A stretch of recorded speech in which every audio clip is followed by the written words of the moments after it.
নমস্কার, শুভ সন্ধ্যা। নিউজ ভ্যানগার্ডের পর্দায় আপনাদের সকলকে স্বাগত। আমি সুপ্রীতি রয়েছে আপনাদের সঙ্গে। চোখ রাখবো এই মুহূর্তের বিশেষ আলোচনায়।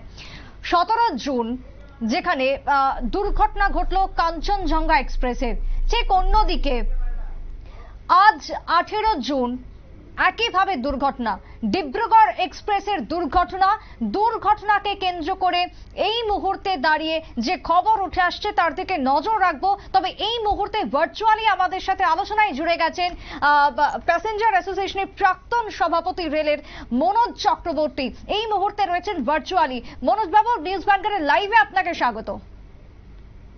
ধন্যবাদ। মনোজ বাবু, এই যে বৃহস্পতিবার আজকে দুপুর বেলাতে আচমকা দুর্ঘটনা ঘটে গেল কাঞ্চনজঙ্ঘার পর, ফের উত্তর পূর্বের এই ট্রেন দুর্ঘটনা কবলিত। এখনো পর্যন্ত চারটি বগি দুর্ঘটনা কবলিত, অন্যদিকে মৃত্যুর খবর উঠে আসছে। বারবার রেল দুর্ঘটনা, বারবার দুর্ঘটনা, কি কারণের পেছনে? দেখুন, এর কারণ মাল্টিপল। একটা কারণ হলে বলে দেওয়া যায় যে এই কারণে হচ্ছে, কিন্তু অভিজ্ঞতার ভিত্তি থেকে বলছি যে রেল কার্যত উদাসীন হয়ে পড়েছে। ভারতবর্ষের বৃহত্তম শিল্প হলো গিয়ে রেল, লাইফ লাইনও হলো রেল। সেই রেলকে সুচারুভাবে চালাতে গেলে যে মানসিকতার দরকার, যে টেকনিক্যালিটির দরকার, যে সমন্বয় দরকার, রেল সেটা করছে না। আজকে চিন্তা করে দেখুন, গত মাসের 17 তারিখে একটা রেল অ্যাক্সিডেন্ট হলো, কাঞ্চনজঙ্ঘা এক্সপ্রেস রাঙাপানির কাছে দুর্ঘটনায় পড়লো, এবং সেখান থেকে আজ থেকে ঠিক 3 দিন আগে rail safety commissioner mister Garg তার রিপোর্ট পেশ করেছেন, এবং সেই রিপোর্ট বিশ্লেষণ করলে দেখা যায় যে ওই দুর্ঘটনাটাকে আমরা বলতে পারি ম্যানমেড।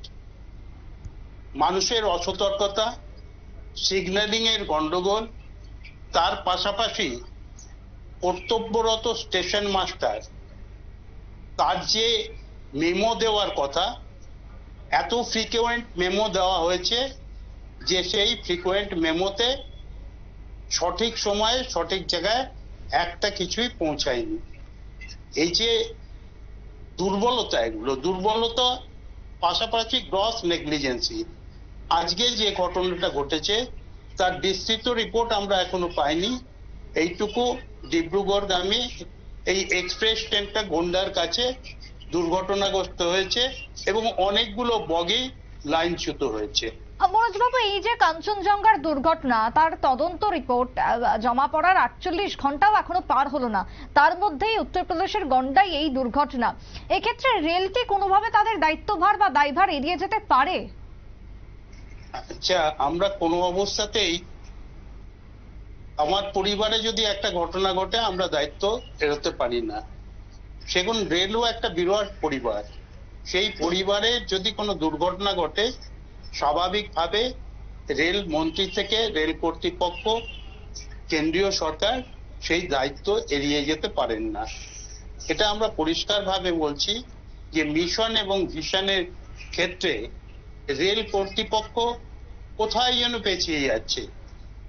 তারা বন্দে ভারত এক্সপ্রেস চালু করছেন, তারা বুলেট ট্রেন চালু করবেন বলছেন, অনেক কথা বলছেন, কিন্তু আমাদের কাছে যেটা সবচাইতে বড় কথা হলো গিয়ে আজকে আর্টিফিশিয়াল ইন্টেলিজেন্সের যুগে আমরা চলে এসেছি।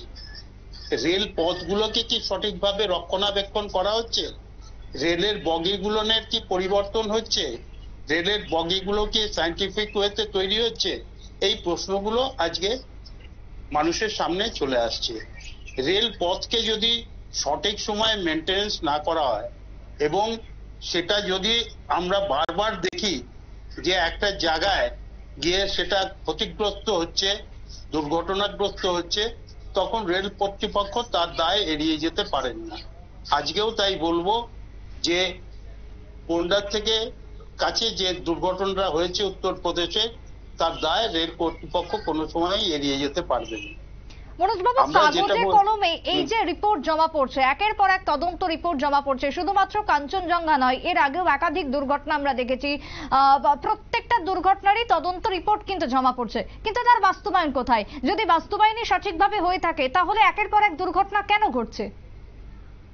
হ্যাঁ, এইটা সবচেয়ে বড় কথা হলো গিয়ে ঘটনার পর ঘটনা ঘটবে, দুর্ঘটনা বাড়বে, রেল কর্তৃপক্ষ রিপোর্ট দিবে, রিপোর্টের পরে সেই রিপোর্ট অনুযায়ী প্রতি যে প্রিকশন মেজার গুলো নেওয়ার কথা সেটা কি রেল কর্তৃপক্ষ নিচ্ছে?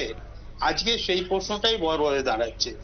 আজকে রেলের মেরামত শুধু নয়, রেল পথের মেরামত শুধু নয়, আমার মনে হয় রেল কর্তৃপক্ষের মানসিকতারও মেরামত করা দরকার আছে। তাদের মানসিকতার মধ্যে বয়ঙ্গচ্ছ ভাব চলে এসছে। এত বিরাট একটা ইন্ডাস্ট্রিকে তারা চিন্তা ভাবনা করছে যে কর্মী সংকোচন করে এবং প্রাইভেটাইজ করেই তারা চালিয়ে দিতে পারবে, কিন্তু এটা বাস্তবে সম্ভব হচ্ছে না। আজকে ধরুন রেলের বিউটিফিকেশন হচ্ছে কোথায়? স্টেশনগুলো সৌন্দর্যায়ন করছে, কিন্তু সেই রেলের সৌন্দর্যায়ন মানে স্টেশনের সৌন্দর্যায়ন নয়। স্টেশনটা দেখতে সুন্দর হবে, কিন্তু আমার সিগন্যালিং সিস্টেমের কি হচ্ছে? 1 নম্বর কথা। ইঞ্জিনিয়ারিং ডিভিশন গুলো কি করছে? এগুলো তো দেখতে হবে। মেইনটেনেন্স যারা কাজ করেন তাদের সংখ্যা কত? এখানেই একটা প্রশ্ন করব, এখানেই প্রশ্নটা থাকবে যে এই যে আমরা যদি তর্কের খাতিরেও ধরে নিই যে হয়তো সিগন্যালিং এর প্রবলেম বা হয়তো রেলের চালকের চোখ লেগে গিয়েছিল, যদি আমরা ধরেই নিই যার কারণে আজকের এই দুর্ঘটনা উত্তরপ্রদেশের গন্ডায়, সেই জায়গায় রেলের দুর্ঘটনা আটকাতে তো কভার সিস্টেম, যেটা আমরা আগেরবারও আপনার থেকে জানতে চেয়েছিলাম, তা তো চালু করা হয়েছে, কিন্তু সেটাও কি তাহলে বাস্তবে কাজ করছে না? দেখুন, অ্যান্টি কলিশন ডিভাইস ব্যাপারটা আলাদা। অ্যান্টি কলিশন ডিভাইসটা হচ্ছে যদি একই লাইনে দুটো ট্রেন সামনাসামনি চলে আসে, এটা তো সেটা হয়নি, এটা ডিরেলড হয়েছে, রেলের কম্পার্টমেন্ট গুলো পড়ে গেছে, অর্থাৎ রেল পথে কোথাও ডিফেক্ট আছে, রেল পথটাকে মেনটেনেন্স করা হয়নি। আজকে বাস্তব অবস্থা হচ্ছে মেরামতির কাজের সঙ্গে যারা যুক্ত ছিল তাদের সংখ্যা ক্রমশ কমছে। রেল একসময় শুধু ভারতবর্ষের লাইফলাইন ছিল না, সারা পৃথিবীর মধ্যে একটা দৃষ্টান্ত ছিল ভারতীয় রেল। আজকে পৃথিবীর অন্যতম বৃহত্তম 4র্থ স্থানে অবস্থান করছে রেল, এবং রেল যদি সঠিকভাবে এগিয়ে যাওয়া যায় তাহলে ভারতীয় রেল একটা বিরাট জায়গায় পৌঁছাতে পারে। আজকে আমরা কবচের কথা বলছি, রক্ষা কবচ নিশ্চয়ই দরকার আছে, কিন্তু অতি অল্প সংখ্যক 1000 কিলোমিটারের কিছু বেশি রেলপথে রক্ষা কবচ দেওয়া হয়েছে, তার যেখানে প্রায় 9000 কিলোমিটার পর্যন্ত আমাদের রেলপথ আছে, অধিকাংশ রেলপথে কোনো রক্ষা কবচ নেই। অতএব রক্ষা কবচের প্রশ্নটা আমি আপাতত স্থগিত রাখছি। এখন বলছি যে রেলের যেটা সবচেয়ে বড় সমস্যা হচ্ছে, কদিন আগে আমরা দেখেছি বিশেষ করে কাঞ্চনজঙ্ঘার অ্যাক্সিডেন্টের পরে লোকো ট্রেনের ড্রাইভার নেওয়া হবে বলে রেল বিজ্ঞপ্তি দিয়েছে, এবং সেই বিজ্ঞপ্তি প্রায় 1 লাখের উপরে আমরা দেখতে পাচ্ছি 1.25 লাখ রেল লোকো ড্রাইভারের খামতি রয়ে গেছে, অর্থাৎ সেখানে লোক নেই। স্বাভাবিকভাবেই ড্রাইভারের সংখ্যা যদি অপ্রতুল হয় তাহলে তো তাদেরকে এক্সট্রা ডিউটি করতে হচ্ছে, চোখ লেগে আসবে, এটা তো বাস্তব ঘটনা। তো সেই জায়গায় লোক নিয়োগ করতে হবে, কর্মী সংকোচন এবং কর্মসংকোচন বন্ধ করতে হবে। লোক, যেটা একটা বিরাট ইন্ডাস্ট্রি, সেই ইন্ডাস্ট্রি চালাতে গেলে যে ম্যান পাওয়ার দরকার সেই ম্যান পাওয়ারটা রেলকে গ্রহণ করতে হবে, রেলকে দিতে হবে। এটা না করতে পারলে রেলের উন্নয়ন এবং এই অ্যাক্সিডেন্ট গুলো বন্ধ করা যাবে বলে আমরা মনে করতে পারছি না। একেবারে তাই মনোজবাবু, অনেক ধন্যবাদ আপনাকে আমাদের সাথে ভার্চুয়ালি থাকার জন্য, অনেক ধন্যবাদ জানাচ্ছি। আমরা দেখাচ্ছি এই মুহূর্তের যে ছবি, বিশেষ করে উত্তরপ্রদেশের গোন্ডায়, যেখানে ডিব্রুগড় এক্সপ্রেসের প্রায় 10 থেকে 12টি কামরা লাইনচ্যুত হয় এবং এতে করে এখনো পর্যন্ত যে খবর 4 জনের মৃত্যু হয়েছে। তবে এখনো পর্যন্ত সরকারিভাবে বা সরকারি সূত্রে কোনো তথ্য উঠে আসেনি কি কারণে দুর্ঘটনা, সেটা নিয়েও এখনো একাধিক প্রশ্ন থেকে যাচ্ছে।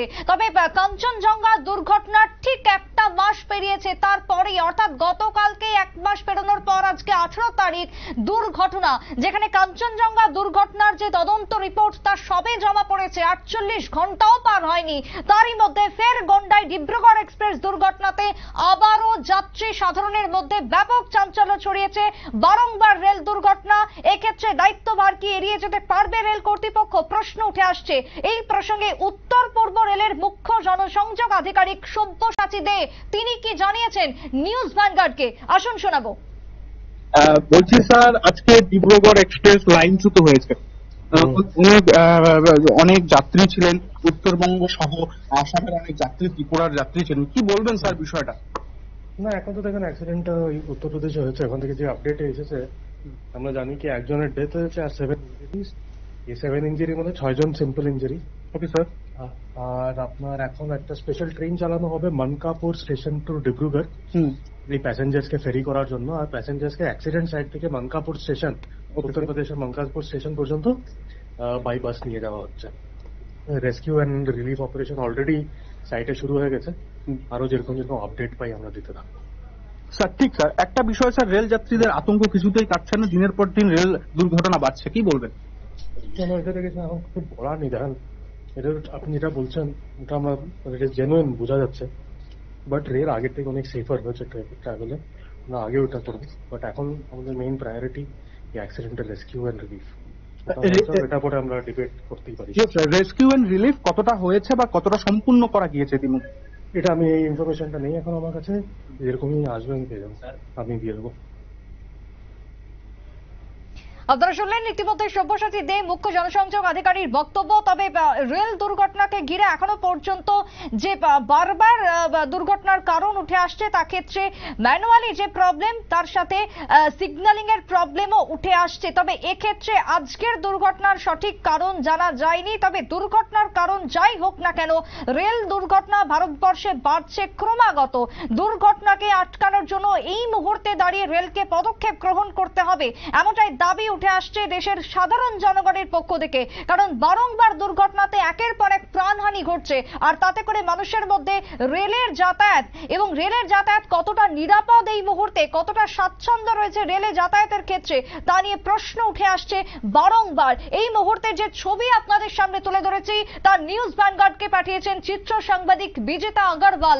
দেখাচ্ছি সমস্ত এক্সক্লুসিভ ছবি, যেখানে কাঞ্চনজঙ্ঘা দুর্ঘটনার এখনো পর্যন্ত 48 ঘন্টা পেরোলেই তদন্ত রিপোর্ট জমা পড়েছে, কিন্তু তারপরে ফের দুর্ঘটনাতে এই মুহূর্তের যে খবর, প্রায় 3 থেকে 4 জনের মৃত্যু হয়েছে, আহতের সংখ্যা প্রচুর বলে খবর স্থানীয় সূত্রে। কথা বলবো এক্সিকিউটিভ এডিটর নীল জুড়ে গেছে টেলিফোন লাইনে। নীল, কাঞ্চনজঙ্ঘার পর এবার ডিব্রুগড় এক্সপ্রেস দুর্ঘটনা, উত্তর পূর্বের আরো একটি ট্রেন দুর্ঘটনা কবলিত, কি বলবে এই দুর্ঘটনার কারণ সম্পর্কে? দেখো, এই যে দুর্ঘটনা, সেই দুর্ঘটনার পর এখনো পর্যন্ত যেটা রেলওয়ে দপ্তর সূত্রের খবর, প্রায় 7 জন মানুষ নিহত হয়েছেন, 6 থেকে 7 জন মানুষকে হাসপাতালে নিয়ে যাওয়া হয়েছে। দুর্ঘটনার কারণ জানতে ইতিমধ্যেই আরো একটা যে তদন্ত কমিটি, সেই তদন্ত কমিটি গঠনের যে নির্দেশ আসবে সে কথা হলফ করেই বলা যায়।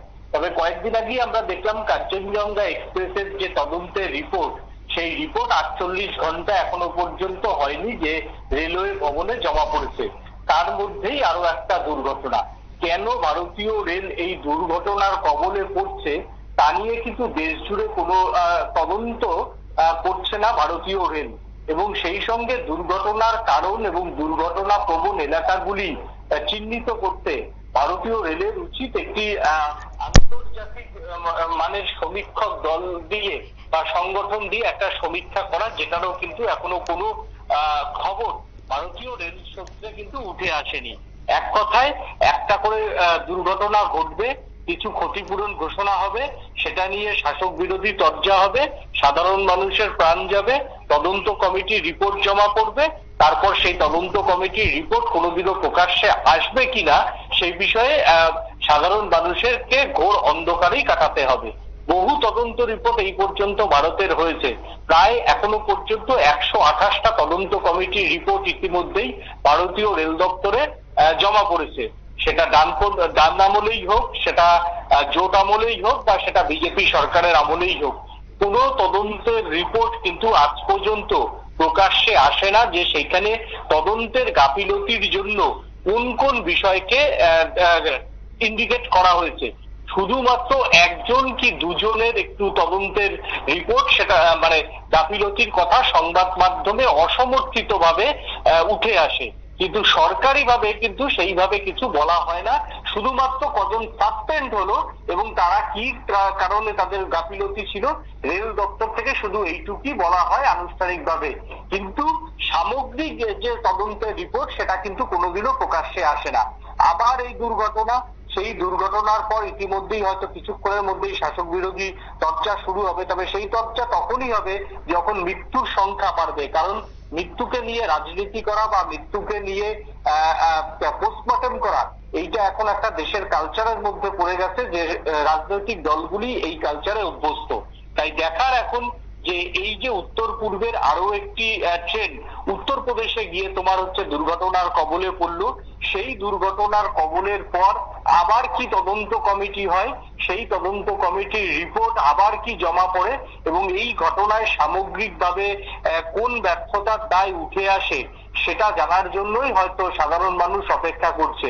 তবে একটা বেশিরভাগ অংশের মানুষ কিন্তু এই ঘটনা প্রত্যেকদিন টেলিভিশনের পর্দায় এই ছবি দেখে তারা অভ্যস্ত হয়ে পড়েছে। অর্থাৎ দেশের যে লাইফ লাইন, সেই লাইফ লাইনকে এখন মৃত্যুপুরী লাইন বলেও কিন্তু অনেকেই রেল দপ্তরকে কটাক্ষ করছে, এবং সেই সঙ্গে এর পরিত্রাণের উপায় কি সেটা কিন্তু আজ পর্যন্ত না জানে সাধারণ মানুষ। আর যারা রাজনেতা বা যারা রেল দপ্তরের আধিকারিকরা আছেন, তারা এই বিষয়ে কবে শেষ পর্যন্ত আলোকপাত করেন তা জানার জন্যই অধীর আগ্রহে গোটা ভারতবর্ষের মানুষ, যারা রেলে এক প্রান্ত থেকে অন্য প্রান্তে 500-600 টাকার বিনিময়ে চলে যান, তারা জানার জন্য অধীর আগ্রহে অপেক্ষা করছেন। নীল, এখনো পর্যন্ত যেহেতু ডিব্রুগড় সেটা উত্তর পূর্বের একটা অন্যতম ট্রেন বলা যায়, বিশেষ করে অসমের জন্য, কারা কারা ক্ষতিগ্রস্ত হয়েছে বা সেই ক্ষেত্রে কোনো তালিকা কি প্রকাশ করা হয়েছে রেলের তরফ থেকে? না, এখনো পর্যন্ত কোনো তালিকা প্রকাশ করা হয়নি, তবে বেশ কিছু হেল্পলাইন নাম্বার প্রকাশ করা হয়েছে। তবে যেটা অসমর্থিত ভাবে সূত্রের খবর, যেটা এই যে মৃত্যু, সেই মৃত্যুর মধ্যে দুজন অসমের বাসিন্দা এখনো পর্যন্ত উঠে এসেছে, এবং সেই সঙ্গে একজন উত্তরবঙ্গের বাসিন্দা বলে উঠে এসেছে। গুয়াহাটি স্টেশনের যে হেল্প নাম্বারগুলি প্রকাশ করা হয়েছে সেটা 0361-273-1621, 0361-273-1622 আর 273-1623। অন্যদিকে যদি তোমায় বলি তাহলে হচ্ছে ডিব্রুগড়ের নাম্বার থেকে যে নাম্বারটা প্রকাশ করা হয়েছে 9957555960। তিনসুকিয়া অসমের থেকে যে নাম্বারটা প্রকাশ করা হয়েছে সেই নাম্বারটা হচ্ছে 9957555959। অন্যঘাট থেকে সিমলা গড়াই 8789543798। অন্যদিকে মারানি 6001882410। আর একটা নাম্বার এসছে, এইভাবে কন্ট্রোল রুমের নাম্বার এসছে 9957555984। এবং এই যে প্যাসেঞ্জার যারা উত্তর পূর্বের আহত হয়েছেন বা যারা এই ট্রেন দুর্ঘটনার পথে এখনো পর্যন্ত সেই সমস্ত স্টেশনগুলিতে ফেসে আছে, তাদের জন্য এখনো পর্যন্ত একটি স্পেশাল ট্রেন চালানো হচ্ছে। তবে সেই স্পেশাল ট্রেন আদৌ অসম পর্যন্ত আসবে কিনা সেই বিষয়ে কিছুক্ষণ আগে যে আমাদের সিপিআরও সব্যসাচী দে, তিনি যে ফোন আমাদের কাছে দিয়েছেন বা তিনি তার মতামত ব্যক্ত করেছেন, সেখানে উত্তরপ্রদেশের মধ্যেই চলাচল করার জন্য একটি স্পেশাল ট্রেন চালানো হচ্ছে, কিন্তু সেখান থেকে যাত্রীরা কিভাবে গন্তব্যস্থলে পৌঁছাবেন তা নিয়ে হয়তো এখনো পর্যন্ত রেল দপ্তরের আধিকারিকরা কোনো চিন্তা ভাবনা করেনি বলেই তার কথাই উঠে এসেছে বলে এখনো পর্যন্ত জানতে পারলাম।